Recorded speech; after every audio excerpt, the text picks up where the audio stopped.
ಒಬ್ರನ್ನೊಬ್ರು ಗೌರವಿಸ್ಬೇಕು, ಅರ್ಥ ಮಾಡ್ಕೋಬೇಕು. ಆಗ ಯಾವ ಸಮಸ್ಯೆನೂ ಬರೋದಿಲ್ಲ. ಕರೆಕ್ಟ್ ಅಮ್ಮ. ನಾವು ಹೊರಗಡೆ ಕೆಲಸ ಮಾಡಿ ಸಂಬಳ ತಗೊಂಡ್ಬಂದ್ರೆ ನೀವು ಮನೆಯಲ್ಲೇ ಸ್ಯಾಲ್ರಿ ಇಲ್ಲದೆ ಎಂಪ್ಲಾಯಿ ಥರ ಕೆಲಸ ಮಾಡ್ತೀರಾ. ನಿಮಗೆ ಐಡೆಂಟಿಟಿ ಇರಲ್ಲ. ಆದರೆ ಇವತ್ತಿನಿಂದ ನಾವು ಕೂಡ ನಿಮ್ಮ ಕೆಲಸದಲ್ಲಿ ಕೈ ಜೋಡಿಸ್ತೀವಿ. ಅಷ್ಟೇ ಅಲ್ಲ, ಪ್ರತಿ ಭಾನುವಾರ ಹೆಣ್ಣುಮಕ್ಕಳಿಗೆ ರಜೆ ಘೋಷಣೆ ಮಾಡ್ತೀನಿ. ಅವತ್ತು ನಿಮ್ಮ ಕೆಲಸ ಎಲ್ಲ ನಾವೇ ಮಾಡ್ತೀವಿ. ಓಕೆ? ತುಂಬಾ ಥ್ಯಾಂಕ್ಸ್ ರೀ. ನಿಮ್ಮ ಕಷ್ಟಗಳಿಗೆ ಬೆಲೆ ಇರುತ್ತೆ, ನಮ್ಮ ಕಷ್ಟಗಳಿಗೆ ಸಂಬಳ ಇರಲ್ಲ. ನಿಮ್ಮ ಖುಷಿನೇ ನಮಗೆ ಸಂಬಳ. ನಾವು ಮಾಡೋ ಅಡುಗೆ ಚೆನ್ನಾಗಿದೆ ಅಂತ ನೀವು ಹೇಳಿದ್ರೆ ಅದೇ ನಮಗೆ ಆನಂದ. ನಾವು ಮಾಡೋ ಕೆಲಸನ ನೀವು ಗಮನಿಸಿದ್ರೆ ಅದೇ ನಮಗೆ ಸಂತೋಷ. ಅದನ್ ಬಿಟ್ಟು ನಿಮ್ಮಿಂದ ನಾವೇನು ಬಯಸಲ್ಲ. ಭಾನುವಾರ ನಮ್ಗೇನ್ ರಜಾ ಬೇಕಾಗಿಲ್ಲ. ಅವತ್ತೆಲ್ರೂ ಮನೇಲೇ ಇರೋದ್ರಿಂದ ಎಲ್ರೂ ಸೇರಿ ಒಟ್ಟೆ ಕೆಲಸ ಮಾಡಿದ್ರೆ ಸಾಕು. ಖಂಡಿತ ಪಾವನಿ, ಇವತ್ತಿಂದ ನನ್ನ ಕೈಲಾಗೋ ಕೆಲ್ಸಗಳನ್ನೆಲ್ಲ ನಾನೇ ಮಾಡ್ಕೋತೀನಿ. ಎಲ್ಲ ಕೆಲ್ಸಕ್ಕೂ ನೀನೇ ಬೇಕು ಅಂತ ನಿನಗ್ ತೊಂದರೆ ಕೊಡಲ್ಲ. ಗೊತ್ತೋ ಗೊತ್ತಿಲ್ದೇನೋ ನಿನಗ್ ಹರ್ಟ್ ಮಾಡಿದ್ರೆ ಸಾರಿ. ಅಯ್ಯೋ, ಆತರ ಏನಿಲ್ಲ ರೀ. ಏನೋ ಸಲ್ಗೆಯಿಂದ ನಿಮ್ ಕೈಲಿ ಕೆಲಸ ಮಾಡ್ಸಿದ್ವಿ. ಆದ್ರೆ ನೀವು ಕಷ್ಟಪಡೋದನ್ನ ನೋಡಿದ್ರೆ ನಮಗ್ ತುಂಬಾ ಬೇಜಾರಾಯ್ತು. ಈ ವಸೂನಂತೂ ತುಂಬಾ ಸಲ ತಡಿಬೇಕಾಗ್ ಬಂತು. ಯಾವ್ದೇನಾದ್ರೂ ಸರಿ, ನಿಮ್ ತಪ್ಪು ನಿಮಗೆ ಅರ್ಥ ಆಗಿರೋದ್ರಿಂದ ಇನ್ಮೇಲೆ ತಿಳ್ಕೊಂಡು ನಡ್ಕೊಳ್ಳಿ. ನಾವು ಹಾಗೆ ಇರ್ತೀವಿ ಕಣೆ. ಆದ್ರೆ ಈ ಮನೇಲಿ ಯಾವ ಕೆಲಸನೂ ಮಾಡದೆ ಸುಮ್ನೆ ಕೂತಿರೋಳು ನೀನೆ. ಅಭಿಯಣ್ಣ ಹೇಳ್ದಂಗೆ ಭಾನುವಾರ ಹೆಣ್ಮಕ್ಳಿಗೆಲ್ಲ ರಜಾನೆ, ಹಾಗೆ ನಮಗೂ ರಜಾನೆ. ಆದ್ರೆ ನಿನಗ್ ಮಾತ್ರ ವರ್ಕಿಂಗ್ ಡೇ. ಎಲ್ಲ ಕೆಲಸನೂ ನೀನ್ ಒಬ್ಳೆ ಮಾಡ್ಬೇಕು. ಅಯ್ಯೋ, ನಮಗಾಗಲ್ಲ ಅದ್ಕೆ. ಹೌದು, ನೀವಿನ್ನೂ ತಿಂದಿಲ್ಲ ಅಲ್ವಾ? ಪಾವನಿ, ವಸು, ಹಾರಿಕಾ ಮೂವರಿಗೂ ಊಟ ಬಡಿಸಿ.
ಹಲೋ ಅಪ್ಪ.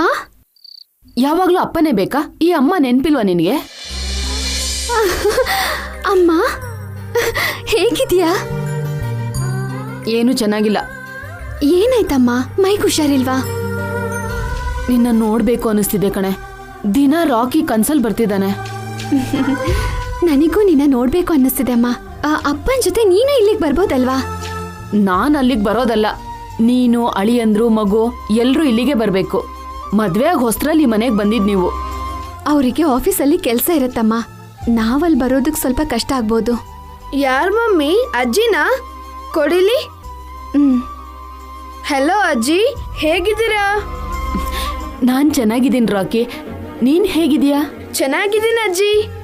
ತಂಗೀರ್ ಹೇಗಿದ್ದಾರೆ? ನಾವ್ ಎಲ್ರೂ ಚೆನ್ನಾಗಿದ್ದೀವಿ ಅಜ್ಜಿ. ಆದ್ರೆ ಮಮ್ಮಿ, ನೀನು, ತಂಗಿರು ಎಲ್ರೂ ಒಂದ್ಸಲ ಇಲ್ಲಿಗೆ ಬರ್ಬೋದಲ್ವಾ? ನಾವೆಲ್ಲ ತಪ್ಪದೆ ಬರ್ತೀವಿ ಅಜ್ಜಿ. ಡ್ಯಾಡಿಗಾಗದೆ ಇರ್ಬೋದು, ಆ ಥರ ಮಾತು ಕೊಡಬಾರ್ದು. ಏನಿಲ್ಲ ಮಮ್ಮಿ, ಡ್ಯಾಡಿಗೆ ನಾನು ಹೇಳ್ತೀನಿ. ಸರಿನಮ್ಮ, ನಾನು ಆಮೇಲೆ ಫೋನ್ ಮಾಡ್ತೀನಿ.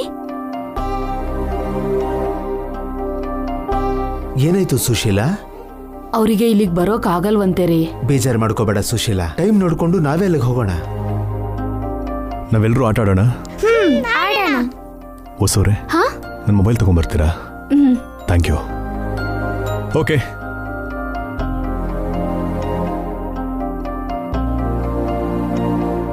ಓಕೆ, ಈ ಗೇಮ್ ಆಡೋಣ. ಗೇಮ್ ಏನು ಅಂದ್ರೆ ಈಗ ಫೋನು. ಥ್ಯಾಂಕ್ ಯು ರೇ. ಹೊಸವ್ರೆ, ಇದಕ್ಕೂ ಮುಂಚೆ ಯಾರೋ ಫೋನ್ ಮಾಡಿದ್ರಲ್ಲ? ಅದು ಅಮ್ಮ ಫೋನ್ ಮಾಡಿದ್ರು. ಏನ್ ವಿಷಯ? ಏನಿಲ್ಲ ರೀ, ಸುಮ್ಮನೆ ಮಾಡಿದ್ರು. ಇಲ್ಲ ಡ್ಯಾಡಿ, ಅಜ್ಜಿ ನಮ್ಮನ್ನೆಲ್ಲ ಅಲ್ಲಿಗೆ ಬರಕ್ ಹೇಳಿದ್ರು. ಡ್ಯಾಡಿಗಾಗಲ್ಲ ರಾಕಿ, ಸುಮ್ಮನೆ ಹೇಳ್ಬಾರ್ದು. ಏನ್ ಡ್ಯಾಡಿ, ನಿಮಗ್ ಟೈಮ್ ಸಿಗಲ್ವಾ? ಆಕ್ಚುಲಿ ರಾಕಿ, ಅದು ಅಯ್ಯೋ, ಡ್ಯಾಡಿ ಬ್ಯುಸಿ ಅಂತ ಹೇಳ್ತಿದ್ದೀನಲ್ಲ, ಸುಮ್ಮನೆ ಡ್ಯಾಡಿಗೆ ಹಾಗೆ ತೊಂದರೆ ಕೊಡಬೇಡ. ಹಾಗಂತ ಡ್ಯಾಡಿ ಹೇಳಿಲ್ವಲ್ಲ ಮಮ್ಮಿ. ಹೇಳ್ದೇ ಇದ್ರು ಅವ್ರು ಬ್ಯುಸಿ ಅಂತ ನನ್ಗೆ ಗೊತ್ತಲ್ವಾ? ಏನ್ ಡ್ಯಾಡಿ, ನೀವ್ ಬ್ಯುಸಿನಾ? 2 days ಆಫೀಸ್ಗೆ ಲೀವ್ ಹಾಕೋಬಹುದಲ್ವಾ? ತಪ್ಪು ಕಂದ, ಹಾಗೆ ಹೇಳ್ಬಾರ್ದು. ನಾವೇನ್ ನಮ್ ಸ್ಕೂಲ್ಗೆ ಲೀವ್ ಹಾಕು ಅಂತ ಹೇಳ್ತೀಯಾ? ಡ್ಯಾಡಿ ಆಫೀಸ್ಗೆ ಲೀವ್ ಹಾಕಿ ಅಂತಿದೀವಾ? ಆಫೀಸ್ಗೆ ಡ್ಯಾಡಿನೇ ಅಲ್ವಾ ಪ್ರಿನ್ಸಿಪಲ್? ಲೀವ್ ಕೇಳೋದು ಡ್ಯಾಡಿನೇ, ಕೊಡೋದು ಡ್ಯಾಡಿನೇ ಅಲ್ವಾ? ಹೌದಲ್ವಾ ಡ್ಯಾಡಿ? ನೀವೇ ತಾನೇ ಬಾಸು. ನಮ್ಗೆ ಯಾರು ಬಾಸ್ ಇಲ್ಲ ಅಲ್ವಾ? ತಪ್ಪು ಕಂದ, ಡ್ಯಾಡಿಗೆ ಹಾಗೆ ತೊಂದರೆ ಕೊಡಬಾರ್ದು. ಬಟ್ಟೆ ಜೋಡಿಸ್ಕೊಳ್ಳಿ.